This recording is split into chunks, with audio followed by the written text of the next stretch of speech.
Fundação Roberto Marinho apresenta Globo Ciência. Olá, cá estou eu para contar um pouco sobre a história da ciência no Brasil. Hoje a gente vai falar sobre uma mulher que nasceu na Tchecoslováquia, trabalhou como camponesa na Alemanha, formou-se em agronomia, veio para o Brasil, aqui ela se naturalizou e se tornou uma das mais importantes cientistas do mundo. As suas pesquisas foram fundamentais para que o Brasil desenvolvesse o pró-álcool e se tornasse o segundo produtor mundial de soja. Sabe quem é? Por seu trabalho, ela foi indicada ao Prêmio Nobel em 1997. Adivinhou? O Globo Ciência de hoje presta sua homenagem a Johanna de Berhainer.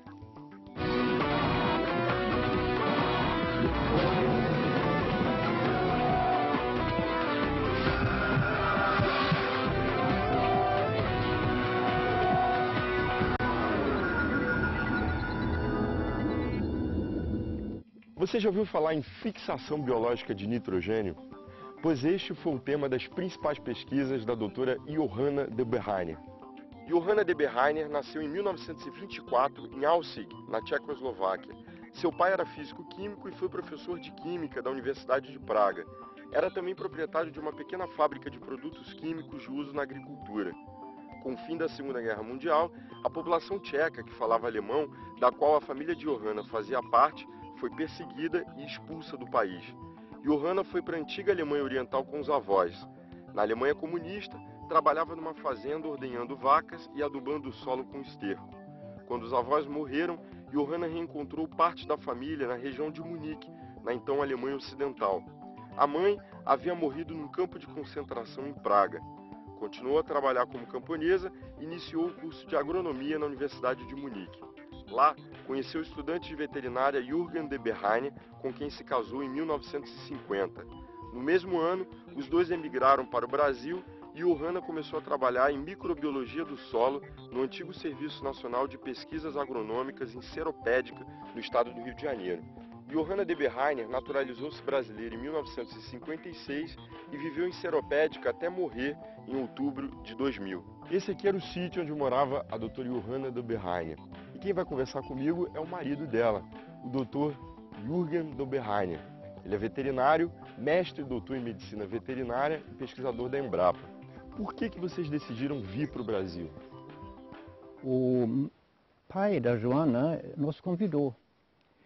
Eu, na época, ainda era estudante, a situação na Alemanha era difícil, a Johanna já se formou em agronomia e nós chegamos aqui para ver o que a gente pode fazer. E a Johanna conseguiu uma posição no antigo Instituto de Ecologia e Experimentação Agrícola do Ministério da Agricultura e começou a trabalhar. E como é que foi? Vocês chegaram ao Brasil, vieram para Itaguaí e ela foi trabalhar em Seropédica? Não, nós moramos com meu sogro durante 3 meses e depois conseguimos um contato com a Universidade Rural e com o antigo Serviço de Pesquisas Agronômicas do Ministério da Agricultura. E depois da contratação da Johanna, nós chegamos ao quilômetro 47.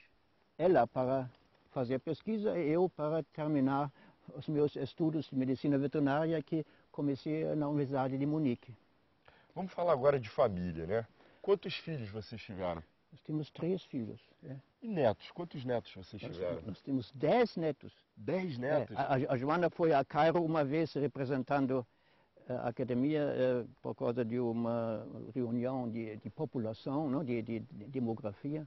E ela disse, puxa, eu vou lá, já tenho 3 filhos, eu deveria ter nenhum para ir lá, para conseguir diminuir a pressão da população sobre a terra. Conta uma história pra gente. É verdade que ela plantou uma árvore para cada neto? Sim, para cada neto nós plantamos um pau-brasil. E o mais velho, aquele do neto mais velho, tem 32 anos agora. E nós fizemos isso para mostrar às crianças quanto tempo leva e o valor de uma árvore e para pensar muito antes de cortar uma. Como é que era a doutora Johanna em família? A Johanna conseguiu de combinar o trabalho com a dedicação à família. E ela agiu como exemplo para as crianças seguem o exemplo e se desenvolvem. Nunca tivemos nenhum problema com a educação das crianças. E me lembro muito bem, bem no início, eu nem sabia bem português. Uma colega lá da universidade me falou: "Oh, sua mulher é formidável." Eu nem sabia a palavra formidável naquela época. Mais tarde eu vi, de fato é. Qual foi o legado que ela deixou para a família? Para o senhor, para os Ela filhos? deixou um exemplo, não? Para pensar no futuro, pensar no presente. E qualquer ação ela tem consequências. Então, se nós tratamos bem a natureza, desenvolvemos bem a agricultura, que ela seja sustentável, isso tem futuro. E nós precisamos do futuro.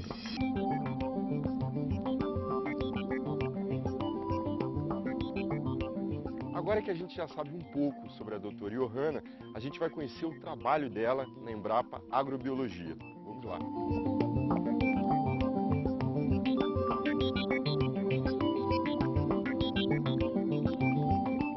As pesquisas da doutora Johanna eram sobre a fixação biológica do nitrogênio.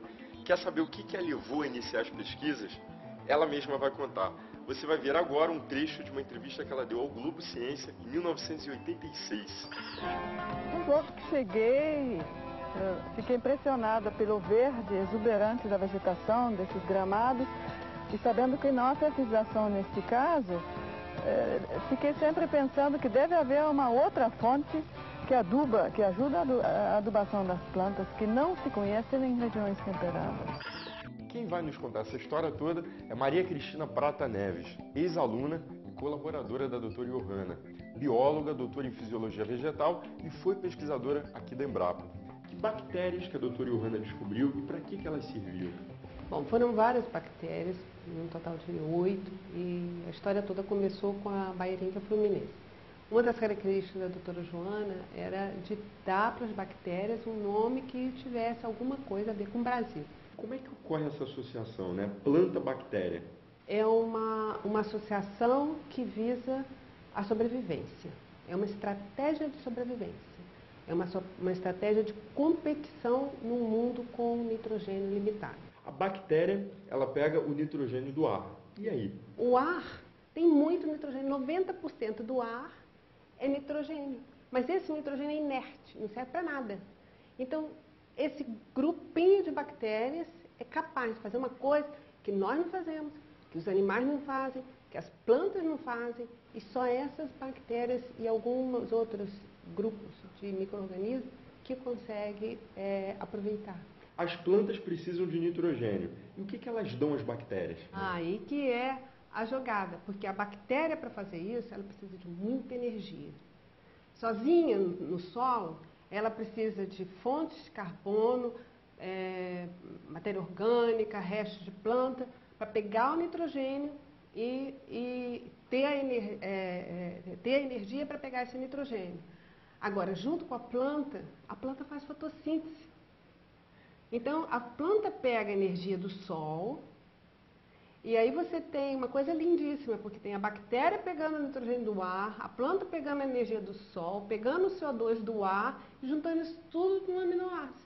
O que acontecia na agricultura antes da descoberta dela, né? Como é que as plantas captavam o nitrogênio? Na verdade, as plantas pegam a maior parte do nitrogênio que elas precisam do solo, da reciclagem da matéria orgânica. Cai uma folha cheia de proteína e aí isso tudo é reciclado. Quer dizer, aquela decomposição vai gerar o nitrogênio. Isso é o que roda no mundo, né? Na agricultura, como você retira a colheita, você tem sempre uma retirada, você não deixa lá esses compostos orgânicos. Numa floresta, você tem toda uma reciclagem, você quase que não precisa fixar nitrogênio. A gente falou de bactéria, carbono, nitrogênio, mas qual foi a grande descoberta da doutora Johanna? Foram as bactérias endofíticas associadas às gramíneas. O que seriam essas bactérias? São bactérias fixadoras de nitrogênio que vivem dentro da planta e que agora, né, depois de anos e anos de estudo e de muito conhecimento que foi construído em cima dessas associações, estão começando a surgir os primeiros inoculantes. A descoberta da doutora Johanna possibilitou que outras pesquisas? A contribuição da doutora Johanna aqui no Brasil, ela foi maior ainda do que o estudo das associações de bactérias fixadoras de nitrogênio e as gramíneas. Porque ela teve um papel importantíssimo na época que se estabeleceu o Programa Nacional de Melhoramento de Soja nesse país.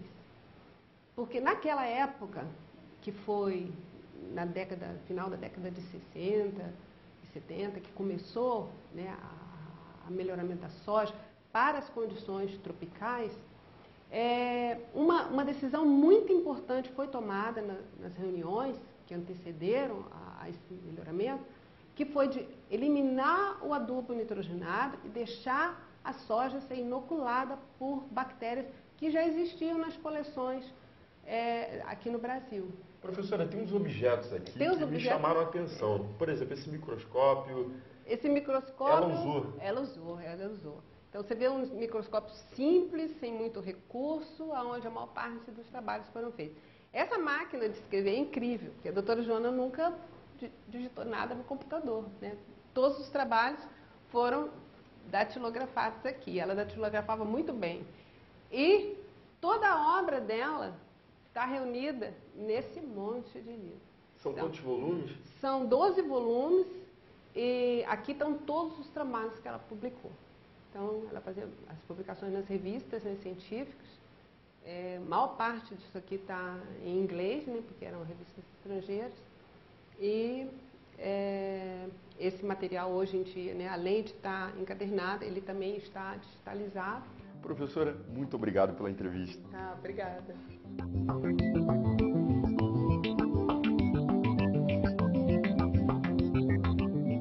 O trabalho da doutora Johanna de Berhane é reconhecido no mundo inteiro. Ela recebeu prêmios e homenagens em diversos países. No entanto, ela é praticamente desconhecida aqui no Brasil. Depois do intervalo, você vai ver como o trabalho dela ajudou a melhorar a sua qualidade de vida e mexeu no seu bolso. Não sai daí não. Fique aí porque a gente volta já já.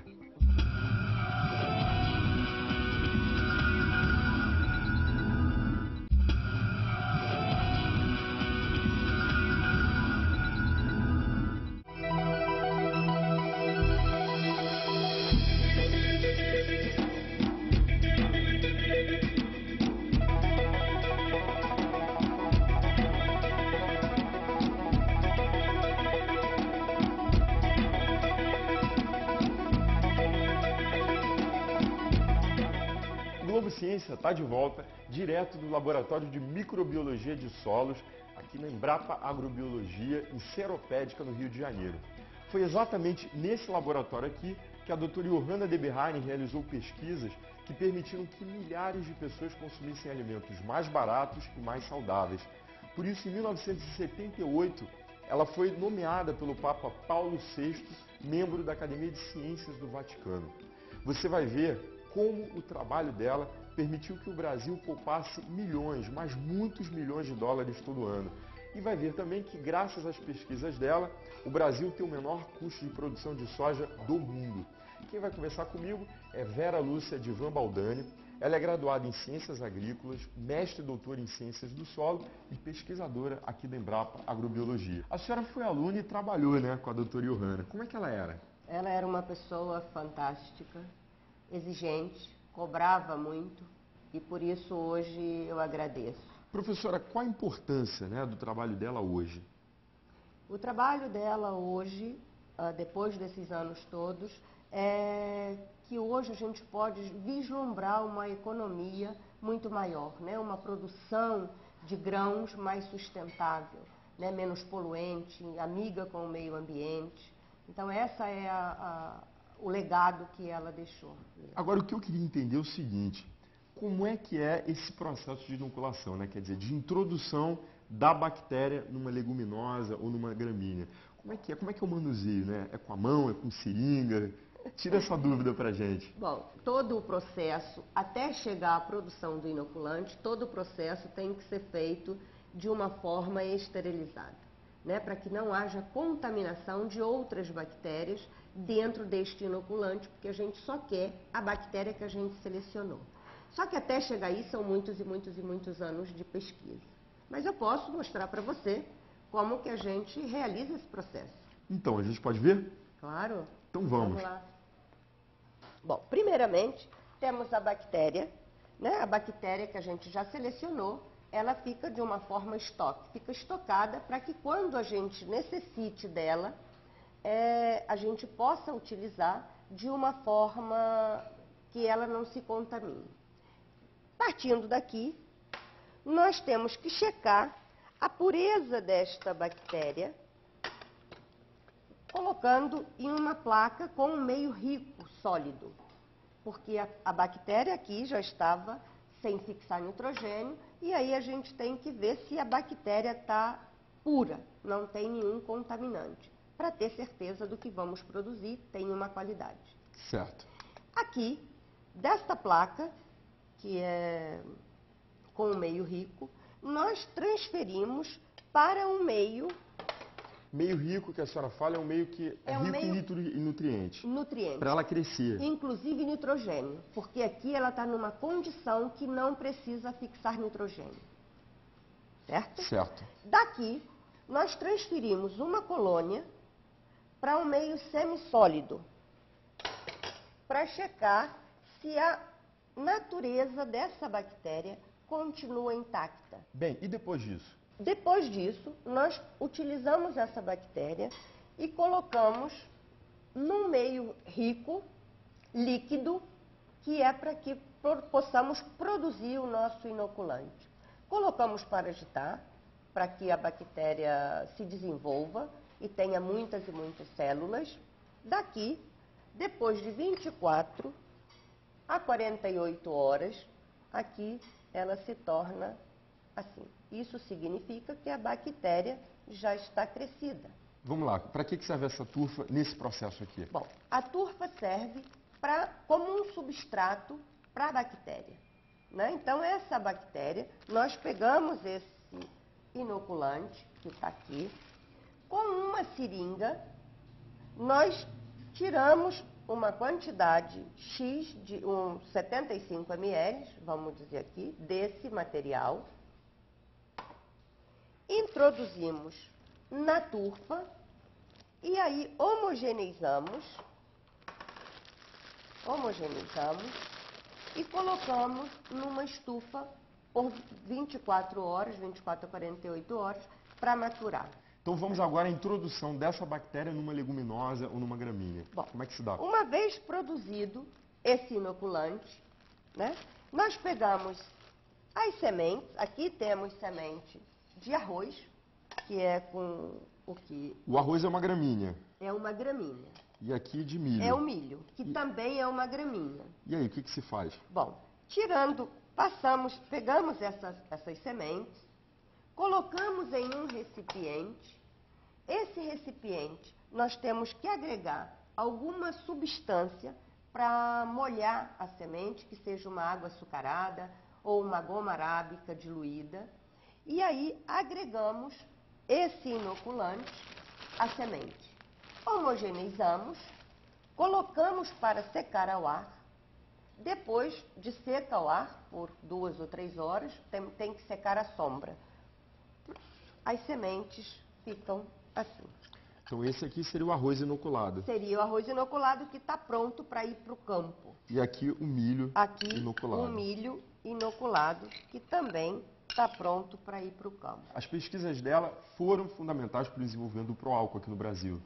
Sim, isso foi também uma pesquisa que foi muito importante na época no programa do Proálcool e que hoje, né, partindo da experiência do Proálcool, hoje nós temos também o biocombustível, né, a utilização de carro flex movido a álcool, a utilização de plantas para a produção de energia, né, que isso hoje para o nosso país é muito importante, porque é uma energia renovável. Vamos falar de números, né?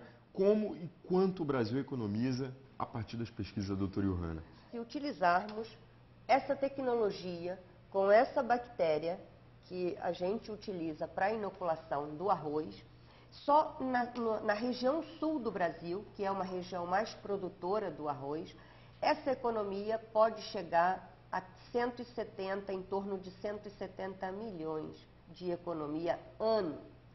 Isso diminuindo em torno de 40% da necessidade de nitrogênio que a planta necessita para o seu desenvolvimento e produção. Obrigado pela entrevista. Não é de quê.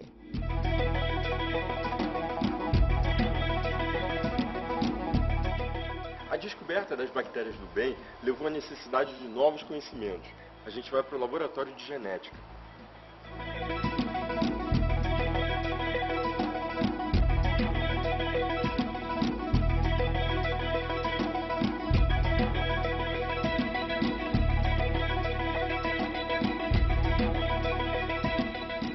Quem vai conversar comigo é José Ivo Baldani.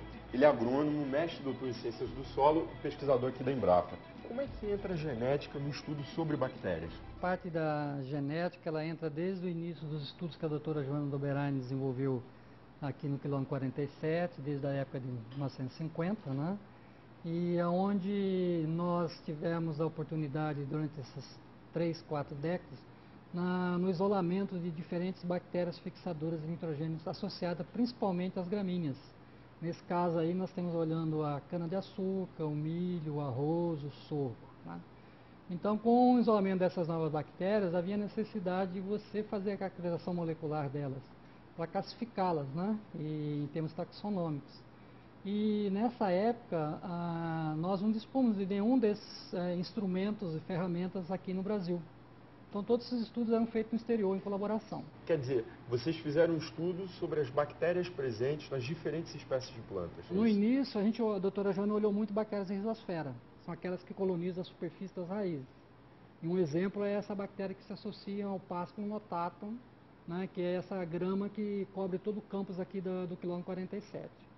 Depois, posteriormente, os estudos evoluíram para o entendimento das bactérias que colonizam o interior dos tecidos das plantas, que são as bactérias chamadas endofíticas. O senhor falou do estudo genético na época de doutora Johanna. E hoje, como é que é feito? A partir desses estudos que foram iniciados lá, a gente teve a oportunidade de, através de projetos aprovados pelo grupos, de ter as ferramentas disponíveis hoje aqui no quilômetro 47. Então, nosso grupo aqui, a Embrapa Agrobiologia, acho que tem todos os equipamentos disponíveis que a gente possa fazer toda essa caracterização molecular dessas bactérias que estão sendo isoladas e identificadas. Qual a importância do trabalho da doutora Johanna para o desenvolvimento de pesquisas na área de agronomia? Então, a doutora Johanna, ela teve um papel muito importante nessa questão da fixação biológica de nitrogênio na agricultura brasileira, né? Ela tinha uma visão realmente diferenciada em relação à questão de pesquisas na área de fixação, e ela se preocupava realmente em desenvolver tecnologias que não agredissem o meio ambiente, né? Então, ela teve o papel dela, foi muito importante, principalmente no caso da questão da soja no Brasil, né? Ela foi uma das pessoas que conseguiu sensibilizar os melhoristas de soja para que inserisse no programa de melhoramento a questão da fixação biológica de nitrogênio, né?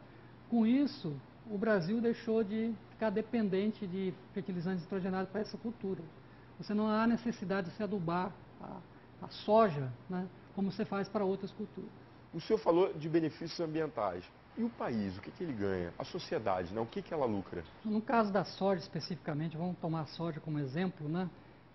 Os cálculos que têm sido feitos, né, mostram que a economia que você faz com a não aplicação dos fertilizantes nitrogenados na cultura da soja no Brasil, eles rendem anualmente em torno de 6 bilhões de reais ano.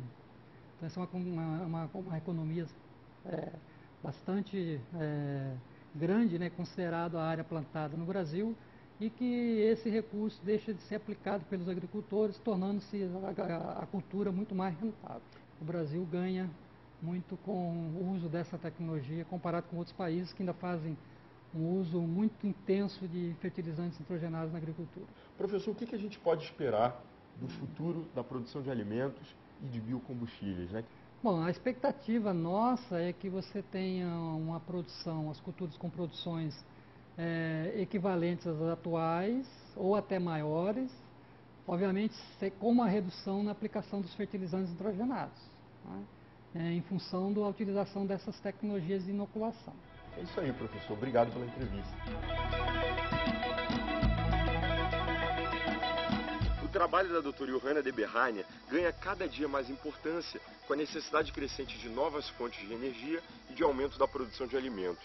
Embora quase desconhecida no Brasil, ela é a 7ª cientista brasileira mais citada pela comunidade científica internacional e a primeira entre as mulheres. Além do resultado das suas pesquisas, ela deixou mais de 500 trabalhos publicados e um legado inestimável. Ela treinou seus alunos e colaboradores e vários deles alcançaram posição de destaque na comunidade científica, dando assim a continuidade ao desenvolvimento da ciência aqui no Brasil. Até a próxima!